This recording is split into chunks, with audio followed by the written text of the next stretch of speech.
अस्सलाम वालेकुम viewers, welcome back to my YouTube channel. आज की इस वीडियो में मैं आपको बताने लगा हूं कि वो लड़कियां जो मैरिड हैं या अनमैरिड हैं, जब उनको पीरियड्स आते हैं तो पीरियड्स के दौरान बहुत ही ज़्यादा सीवियर किस्म की पेन होती है। तो इसकी रीज़न क्या है? क्या जब आपको भी पीरियड्स आते हैं तो आपको भी पेन होती है? अगर आपको पेन होती है तो फिर आपको कौन सी बीमारी है, किस बीमारी का आप शिकार हो चुके हैं? काफ़ी सारी गर्ल्स ऐसी होती हैं जो बार बार ये पूछते हैं कि पीरियड्स के दौरान हमें बहुत ज़्यादा पेन होती है और वो आउट ऑफ कंट्रोल होती है, बहुत ही मुश्किल से हम उसको कंट्रोल करते हैं। ठीक है, आपने ये देखना है कि आपका जो पीरियड साइकिल है वो कितने दिन का है। ठीक है, कुछ गर्ल्स ऐसी होती हैं जिनको पीरियड्स 28 दिन के बाद आते हैं, कुछ गर्ल्स ऐसी होती हैं जिनको पीरियड्स 21 दिन के बाद भी आ जाते हैं। इनको हम कहते हैं अर्ली जो पीरियड्स भी कहा जाता है, क्योंकि जिनको 21 दिन के बाद आते हैं। और कुछ गर्ल्स ऐसी होती हैं जिनको पीरियड्स जो है वो 35 दिन के बाद आते हैं।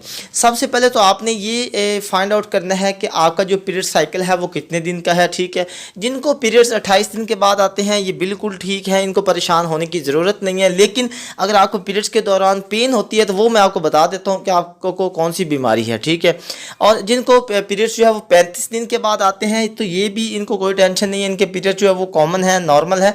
लेकिन जिन गर्ल्स को पीरियड्स अर्ली पीरियड्स आते हैं 21 दिन के बाद आते हैं, उनको चाहिए कि वो गायनोकोलॉजिस्ट के पास जाएँ और अपना चेकअप करवाएँ कि उनको रीज़न क्या है, अर्ली जो पीरियड्स हैं वो क्यों आ जाते हैं। यानी कि कुछ गर्ल्स तो ऐसी हैं जिनको पीरियड्स 15 दिन के बाद भी आ जाते हैं, 15 दिन के बाद आ जाते हैं, फिर 15 दिन के बाद भी आ जाते हैं। तो इनको चाहिए कि वो डॉक्टर से रिव्यू करें। अब मैं आपको ये बता देता हूँ कि जिन गर्ल्स को पीरियड्स जो है पीरियड्स के दौरान सख्त पेन होती है तो उसको कौन सी बीमारी हो सकती है। देखें व्यूअर्स, मैं आपको बताता चलूँ कि जब आपको अगर पीरियड्स के दौरान पेन होती है तो इसके लिए होता क्या है कि जो आपका यूट्रस होता है, यूट्रस में समटाइम्स इन्फेक्शन हो जाता है। ठीक है, या फिर रसौली बन जाती है। तो जब अगर आपके यूट्रस में रसौली बन गई है या इन्फेक्शन हो गया है तो इसका मतलब है जब आपको पीरियड्स आएंगे तो फिर आपको सीवियर किस्म की पेन होगी। अगर आपको नॉर्मल सी पेन होती है तो ये तो सबको ही होती है, तो इसके लिए आपने घबराना नहीं है, कोई भी टेंशन नहीं लेनी या डॉक्टर से रिव्यू ना करें।